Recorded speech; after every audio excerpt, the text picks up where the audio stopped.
కల్పగూర్ గ్రామంలో స్వచ్ఛదనం పచ్చదనంలో భాగంగా మొక్కలు నాటిన టీజీఐఏసీ చైర్మన్ నిర్మలా జగ్గారెడ్డి.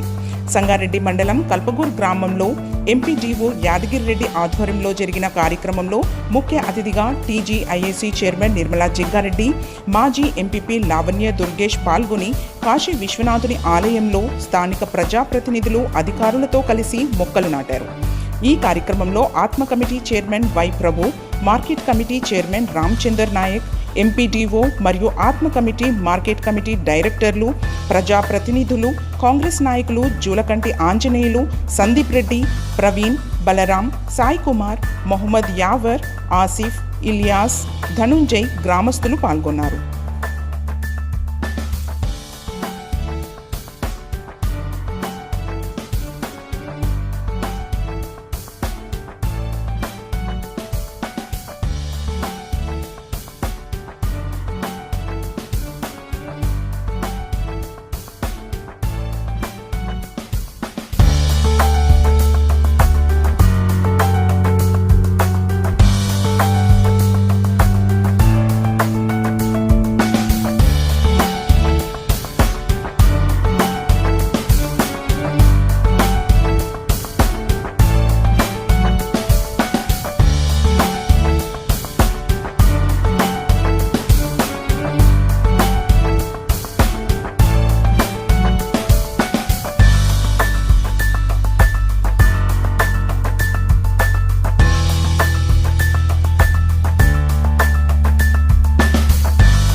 నిర్దేశించింది.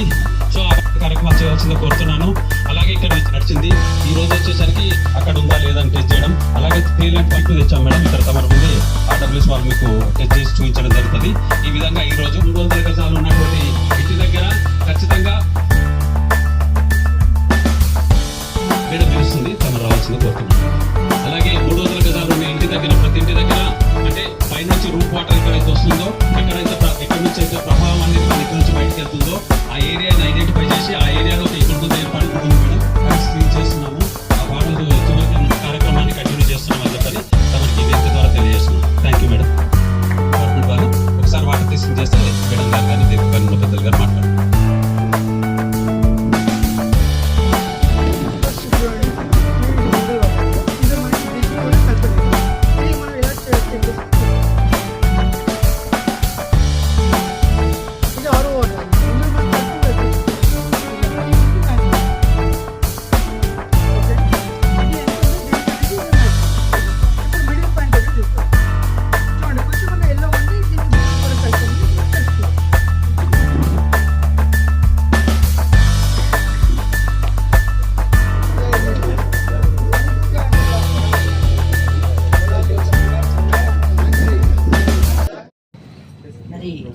వేదికను అలంకరించిన ఆత్మ కమిటీ చైర్మన్ ప్రభు గారికి, మార్కెట్ చైర్మన్ రామచందర్ నాయక్ గారికి, మండల్ ప్రెసిడెంట్ ఉచిరాములు గారికి, అలాగే మన ఎక్స్ ఎంపీపీ లావణ్య గారికి, మార్కెట్ కమిటీ డైరెక్టర్స్కి, స్థానిక ఇచ్చేసిన ఊరు పెద్దలకి, అమ్మలకి, అక్కలకి, అలాగే కాన్స్టిట్యున్సీ ఇన్ఛార్జిగా ఉన్న అంజనేయులు గారికి, అలాగే ఆయన రాష్ట్ర నాయకులు జూలకంటి అంజనేయులు గారికి, ఎక్స్ సర్పంచ్లకి, మిగతా అమ్మలకి అక్కలకి అందరు కూడా పేరు పేరు నమస్కరించి ఈరోజు స్వచ్ఛదనం పచ్చదనం కార్యక్రమం చేసుకోవడం చాలా మంచి ఆలోచన గవర్నమెంట్ చేసింది. మన ముఖ్యమంత్రి రేవంత్ రెడ్డి గారు సూచన మేరకు ఆదేశం మేరకు రాష్ట్రం అంతా కూడా నిన్ననే ప్రారంభించడం జరిగింది. ఈ కార్యక్రమాలు 5 రోజులు 5 రకాలుగా మరి ప్రతి విలేజ్లో ప్రతి గల్లీలో ప్రతి ఇంటికి ఉపయోగపడే విధంగా మరి ఆలోచన చేసి ఈ కార్యక్రమం ఇవ్వడం జరిగింది. ఎందుకంటే ఇప్పుడు మనం ఉన్నది వర్షాకాలం కాబట్టి వర్షాల వల్ల చాలా అనారోగ్యంగా మనం అయ్యే పరిస్థితి ఉంటుంది. కలుషితమైన ఇప్పుడు నీళ్లు చూసినాం. మరి జనరల్గా అందరం కూడా ఈ బాటిలే వాడుతున్నాం ఎక్కడ పోయినా. ఇది చాలా మంచిదని పైసలు పెట్టి కొనుక్కుంటున్నాం. అంటే పైసలు పెట్టి రోగాన్ని తెచ్చుకుంటున్నాం అన్నట్టు. అవునా? ఈ బాటిల్ నీళ్ళు తాగితే రోగానికి చెడు. మరి ఇప్పుడు గవర్నమెంట్ సప్లై చేసే నీళ్ళలోనే మంచి ఆరోగ్యానికి మంచిగా ఉన్నాయి. ప్రతి ఒక్కరు కూడా గ్రహించండి. ఇలాంటి వాటర్ తాగడం మానేస్తే మంచిది.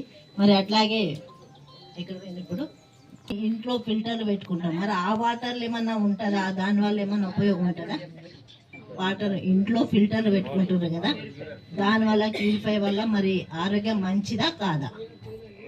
మరి ఫిల్టర్లు కూడా మంచిది కాదు అనేది మరి సూచన ఇవ్వడం జరిగింది. ఏదైనా ఈ రోజుల్లో అనుకోని విధంగా రోగాలు వస్తున్నాయి. మనం 3 సంవత్సరాల కింద చూసినాం కరోనా అంటే అసలు ఎవరు ఊహించలేదు. ఎన్నో మరి చిన్న ఏజ్ వాళ్ళు కూడా ప్రాణాలను వదిలేసిన రోజు మనం చూసినాం. అలాంటి రావద్దు అంటే ఈ స్వచ్ఛదనం పచ్చదనం కోసం మనం పాటుపడాలి. ప్రతి ఒక్కరి బాధ్యత, పిల్లల కాడ నుంచి పెద్దల వరకు కూడా ఆ బాధ్యత తీసుకుంటేనే మన ప్రాణాలకి హాని కలగకుండా ఉంటుంది.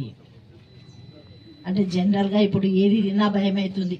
అన్ని మందులే, నీళ్లు తాగినా మందే, గాలి పీల్చుకున్నా మందే. కాబట్టి అలాంటి పరిస్థితిలో మనం ఉన్నాం. రోజుకి కూడా చాలా ఇబ్బందికరమైన పరిస్థితులు రావచ్చు. కాబట్టి ఇప్పటి నుంచే మనం దీనికోసం పాటుపడాలి. మరి ఎంపీడీ గారు చెప్పారు ఇప్పుడే ఇంకుడు గుంత 350 గజాల ఉన్న ఇంటికి తప్పకుండా ఇంకుడు గుంత ఉండాలి. ఎందుకు ఉండాలో మీ అందరు తెలుసు. ఒక్కింటికి తేడా లేకుండా ప్రతి ఇంటికి బోరేస్తున్నాం. మరి బోరేస్తే నీళ్ళని భూమిలో ఉన్న గ్రౌండ్ వాటర్ అంతా తగ్గిపోతాయి. కాబట్టి ఇంకుడు గుంత ఉంటే మరి మనకున్న నీటి వసతిని మళ్ళీ కల్పించుకుంటాం. మరి బోర్లు పొక్కలు కొట్టి చేసిన నీళ్ళన్నీ పోతే మళ్ళీ నీళ్లు రావాలంటే కష్టం. కాబట్టి దానికి ఉద్దేశపూర్వకంగా మరి ఇంకుడు గుంతలు కూడా మన ప్రభుత్వం పెట్టింది. చాలా మంచి ఆలోచనగా మనం అందరం కూడా పాటించాలి. మరి రోడ్లు సందులు గొంతులు ఏం చేస్తుంటారని తెలుసా? ఏదైనా పాడవాడ ఇల్లు ఉంటే తీసుకుపోయి చెత్త అంతా పడేస్తాం. అంటే మన ఇల్లు మంచిగా ఉండాలి, పక్కన కూలిపోయి నీళ్ళు లేకపోతే పాడబడ్డ ఇల్లు మాత్రం బాగుండొద్దు అని అనుకుంటాం. అది కామనే, ప్రతి ఒక్కరం చేస్తామా చేయమా? చేస్తాం. కానీ అది ఎవరికి చెడవుతుంది? మనం కూడా ఆ గాలిని పీల్చుకుంటాం. అది కుళ్ళిపోయి మరి పాడైపోయిన వాసనకి మన ఆరోగ్యం పాడవుతుంది. కానీ మనం అప్పటి పూర్తిగా ఏం చేస్తాం? మన ఇంట్లో మంచిగా ఉంటే చాలు, పక్కన ఏమన్నా కానీ అని అనుకుంటాం. కానీ అది ఊరందరికీ చెడవుతుంది. మనం ఒక్కిళ్ళు మంచిగా ఉంటాయి అనుకుంటే ఊరందరికి కూడా చెడవుతుంది. అది కూడా జాగ్రత్తగా ఇప్పుడు మరి ప్రతి విలేజ్లో కూడా డంపింగ్ యార్డ్కి తీసుకుపోయే వెహికల్ పెట్టిండ్రు. కాబట్టి ఉంది కదా కల్పగూరులో చెత్త బండి వస్తుంది. చెత్త బండి వేసేయండి తల్లులారా. ఇక్కడ రాని వాళ్ళకు కూడా ప్రతి ఒక్కరు చెప్పండి. ఈ కార్యక్రమం మంచిది. మరి ఎందుకు రాలేదు అక్కలు, అమ్మలు, అన్నలు, తమ్ముళ్ళు?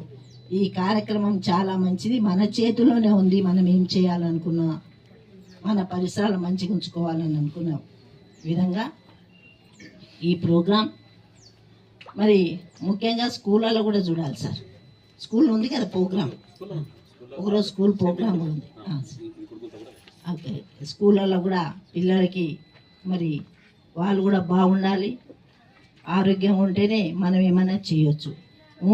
ఆలోచనలు ఉన్నాయి. మీరందరూ కూడా ఈ కార్యక్రమానికి సహకరించి సంతోషంగా ఉండాలని తెలియజేస్తూ సెలవు తీసుకుంటున్నాను. జై హింద్. దగ్గర పోకండి, ఎవరిని సతాయించకండి. మీకున్న రుణమాఫీని తప్పకుండా గవర్నమెంట్ చూస్తుంది. 30 తారీఖు వరకు, ఆగస్టు 30 వరకు మీ అందరు కూడా రుణమాఫీ అవుతుంది. దాని గురించి టెన్షన్ పడవద్దు. మరి ఇంకా వచ్చే పథకాలు కూడా ఉన్నాయి, అవన్నీ కూడా మీ ఇంటికి వస్తాయి. సర్వే చేసి ఇచ్చే పథకాలు ఆగినాయి, అవన్నీ సర్వే చేసి ఇస్తారు. ఏం టెన్షన్ పడవద్దు. మీరు సుఖంగా మంచి నిద్ర ఉంది. రేవంత్ రెడ్డి గారు కష్టపడుతుంది. ఇప్పుడు అమెరికాలో ఉండి మన కోసం పోయిన ఆయన ఎంజాయ్ చేయనీకోలే. ఆయన తెలంగాణ ప్రజల కష్టాలను తీర్చడానికి పోయిండు. దయచేసి మరి ఇప్పుడు పెద్దలు ఇప్పుడు మాట్లాడిండు. జగ్గారెడ్డి గారు ఎంతో ఈ ఊరికి చేసిండు, మేము రుణపడి ఉన్నాము అది చెప్పడం చాలా సంతోషం. మరి ఎందుకంటే అదొకటి ఎన్ని చేసినాక పోయిండే ప్రజలు అనేది బాధ అనేది మాకు ఉన్నది, అదొకటి మిగిలింది. సరే మరి అదే చెప్పి దగ్గర పోకండి, ఎవరిని సతాయించకండి. మీకున్న రుణమాఫీని తప్పకుండా గవర్నమెంట్ చూస్తుంది. 30 తారీఖు వరకు, ఆగస్టు 30 వరకు మీ అందరు కూడా రుణమాఫీ అవుతుంది. దాని గురించి టెన్షన్ పడవద్దు. మరి ఇంకా వచ్చే పథకాలు కూడా ఉన్నాయి, అవన్నీ కూడా మీ ఇంటికి వస్తాయి. సర్వే చేసి ఇచ్చే పథకాలు ఆగినాయి, అవన్నీ సర్వే చేసి ఇస్తారు. ఏం టెన్షన్ పడవద్దు. మీరు సుఖంగా మంచి నిద్ర ఉంది. రేవంత్ రెడ్డి గారు కష్టపడుతుంది. ఇప్పుడు అమెరికాలో ఉండి మన కోసం పోయిన ఆయన ఎంజాయ్ చేయనీకోలే. ఆయన తెలంగాణ ప్రజల కష్టాలను తీర్చడానికి పోయిండు. దయచేసి మరి ఇప్పుడు పెద్దలు ఇప్పుడు మాట్లాడిండు. జగ్గారెడ్డి గారు ఎంతో ఈ ఊరికి చేసిండు, మేము రుణపడి ఉన్నాము అది చెప్పడం చాలా సంతోషం. మరి ఎందుకంటే అదొకటి ఎన్ని చేసినాక పోయిండే ప్రజలు అనేది బాధ అనేది మాకు ఉన్నది, అదొకటి మిగిలింది. సరే మరి అదే చెప్పి Thanks for watching NV News. Please like, share, and don't forget to comment. Please subscribe our channel and press bell icon.